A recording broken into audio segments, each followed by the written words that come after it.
At the lower levels, they become manifested as specialized powers. But in the Supreme, they all become one. As the mover in things and as the sustainer, he in the meeting of the great ones, seeking vision, straight in his lusters for the presser out of the Soma wine, he who was the father of the radiances gave them now their higher birth, the child of the waters, the mighty and most strong Agni. Whenever there is the word birth in the Veda, it is actually manifestation. Agni is manifested now fully in the supreme reality where he makes his own home. It's the original home of him, from where planted in the earth and then grows again upwards and reaches back into the highest plane of consciousness. To the visible birth of the waters and of the growths,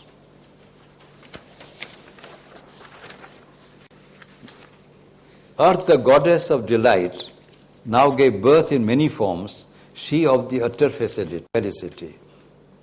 The gods united in him by the mind, and they set him to his working, who was born full of strength and mighty for the labor. Now the important point here is the reference to the growths of the earth. The Vedic yoga does not aim giving up the earth. All that is grown on the earth is replenished constantly by the higher powers, and gradually the divine light begins manifestation on the earth itself, so that the earthly life becomes divine life. Last one. Those vast shinings glow to Agni, straight in his luster, and were like bright lightnings. From him increasing in the secret places of existence, in his own seat within the shoulders vast, they milked out immortality. This is the final achievement of the whole journey of yoga, to attain to immortality, milked out immortality, attained immortality. That is to say, the mortal becomes immortal. Our mortality is shed off and we become immortal. Now, what is that meaning of immortal? What is the role of Soma?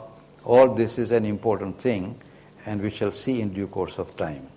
But let me now read to you this very illuminating commentary of Sri Aurobindo on these very difficult verses. We shall read very quietly and very slowly. Whatever may be the meaning of this passage,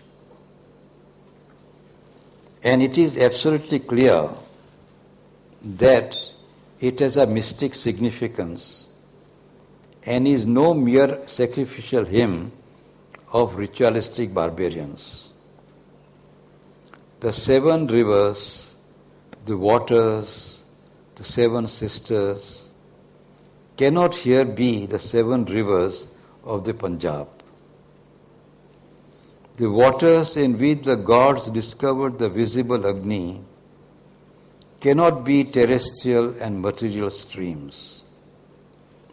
This Agni who increases by knowledge and makes his home and rests in the source of the truth, of whom heaven and earth are the wives and lovers, who is increased by the divine waters in the unobstructed vast, his own seat and dwelling in that shoreless infinity, yields to the illumined gods the supreme immortality, cannot be the god of physical fire. In this passage, as in so many others, the mystical, the spiritual, the psychological character of the burden of the Veda reveals itself not under the surface, not behind a veil of mere ritualism, but openly, insistently, in a disguise indeed, but a disguise that is transparent, so that the secret truth of the Veda appears here like the rivers of Vishwamitra's hymn, neither veiled nor naked. We see that these waters are the same as those of Vamadeva's hymn, of Vasishtha's, closely connected with the clarity and the honey. Kritasya yono shravate madunam shchotanti dhara maduno gritasya. They lead to the truth. They are themselves the source of the truth. They flow in the unobstructed and shoreless vast, as well as here upon the earth. They are figured as fostering cows, Denavaha, as mares, Ashvaha. They are called Saptavanihi, the 7 words of the creative goddess Vak. Speech, the expressive power of Aditi, of the supreme Prakriti, who is spoken of as the cow, just as the Deva or Purusha is described in the Veda as Vrishabha or Rishan, the bull. They are therefore the 7 strands of all being, the 7 streams or currents or forms of movement of the one conscious existence. We shall find that in the light of the ideas which we have discovered from the very opening of the Veda in Madhuchandasa's hymns, and in the light of the symbolic interpretations which are now becoming clear to us, this passage, apparently so figured, mysterious, enigmatical, becomes perfectly straightforward and coherent, as indeed do all the passages of the Veda which seem now almost unintelligible when once their right clue is found. We have only to fix the psychological function of Agni, the priest, the fighter, the worker, the truth finder, the winner of beatitude for man. And that has already been fixed for us in the first hymn of the Rigveda of Madhuchandasa's description of him, the will in works of the seer, true and most rich in the varied inspiration. Agni is the Deva, the all-seer, manifested as conscious force, or as it will be called in modern language, divine or cosmic will. First hidden and building up the eternal worlds, then manifest, born, building up in man the truth and immortality. Gods and man, says Vishwamitra in effect, kindle this divine force by lighting the fires of the inner sacrifice. They enable it to work by their adoration and submission to it. They express in heaven, that is to say, in the pure mentality which is symbolized by Dyo, the knowings of the seers, in other words, the illuminations of the truth consciousness which exceeds mind.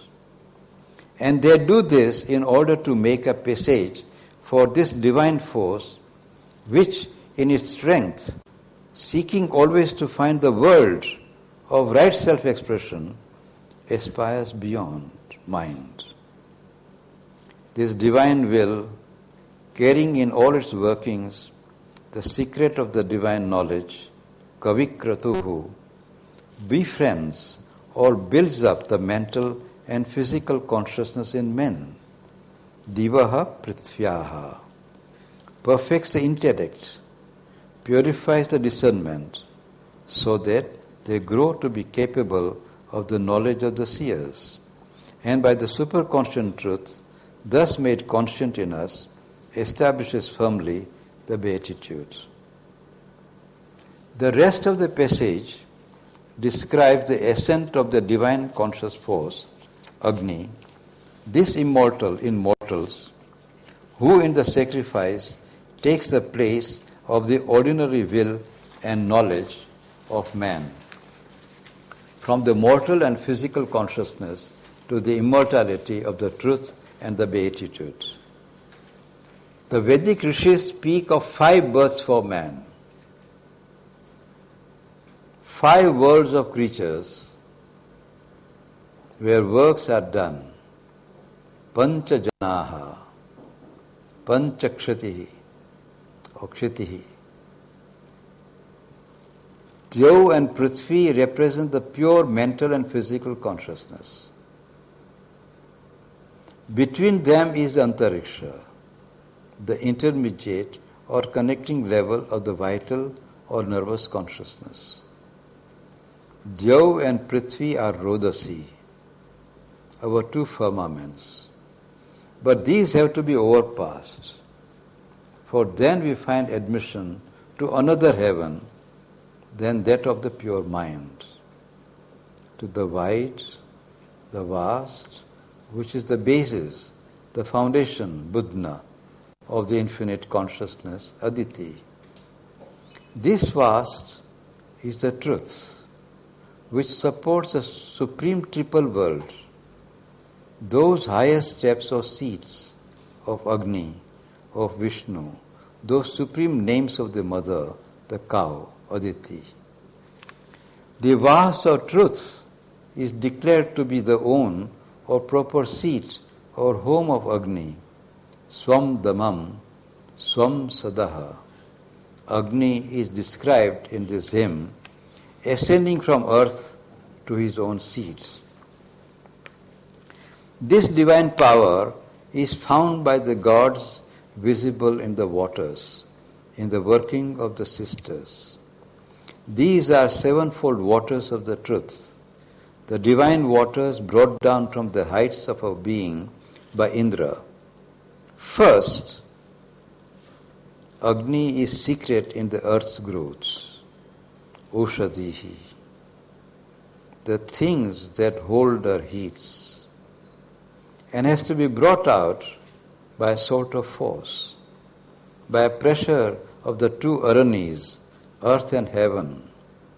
Therefore it is called the child of the earth's growths and the child of the earth and heaven. This immortal force is produced by man with pain and difficulty from the workings of the pure mind upon the physical being. But in the divine waters, Agni is found visible and easily born in all his strength and in all his knowledge and in all his enjoyment, entirely white and pure, growing ruddy with his action as he increases. From his very birth, the gods give him force and splendor and body. The 7 mighty rivers increase him in his joy.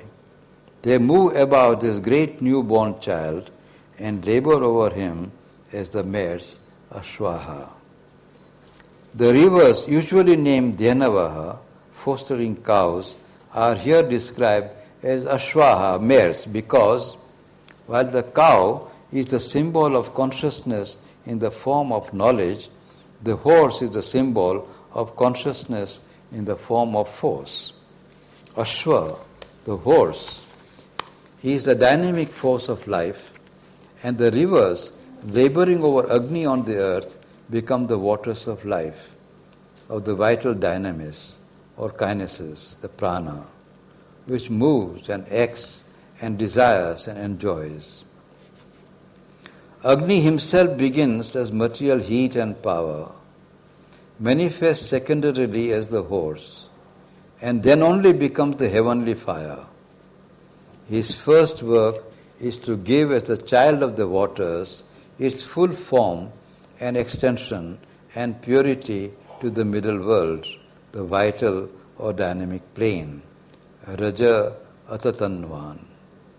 He purifies the nervous life in man, pervading it with his own pure bright limbs, lifting upward its impulsions and desires, its purified will in works, Kratum, by the pure powers of the superconscient truth and wisdom, Kavibihi Pavitraihi. So he wears his vast glories, no longer the broken and limited activity of desires and instincts, all about the life of the waters. The sevenfold waters thus rise upward and become the pure mental activity, the mighty ones of heaven. They there reveal themselves as the first eternal, ever young energies, separate streams but of one origin, for they have all flowed from the one womb of the superconscient truth, the seven worlds of fundamental creative expressions of the divine mind, Saptavanihi. This life of the pure mind is not like that of the nervous life which devours its objects in order to sustain its mortal existence. Its waters devour not, but they do not fail. They are the eternal truth, robed in a transparent veil of mental force. Therefore it is said, they are neither clothed nor naked. But this is not the last stage. The force rises into the womb or birthplace of this mental clarity, where the waters flow as the streams of the divine sweetness. There, the forms it assumes are universal forms, masses of the vast and infinite consciousness. As a result, the fostering rivers in the lower world are nourished by this descending higher sweetness and the mental and physical consciousness. The two first mothers of the all-effecting will become in their entire largeness perfectly equal and harmonized by this light of the truth, through this nourishing by the infinite bliss. They bear the full force of Agni, the blaze of his lightnings, the glory and rapture of his universal forms. For where the Lord, the male, the bull of the abundance is increased by the wisdom of the superconscient truth, there always flow the streams of the clarity and the streams of the bliss. The Father of all things is the Lord and male. He is hidden in the secret source of things, in the superconscient. Agni, with his companion gods and with the sevenfold waters, enters into the superconscient without therefore disappearing from our conscient existence, finds a source of the honeyed plenty of the Father of things, and pours them out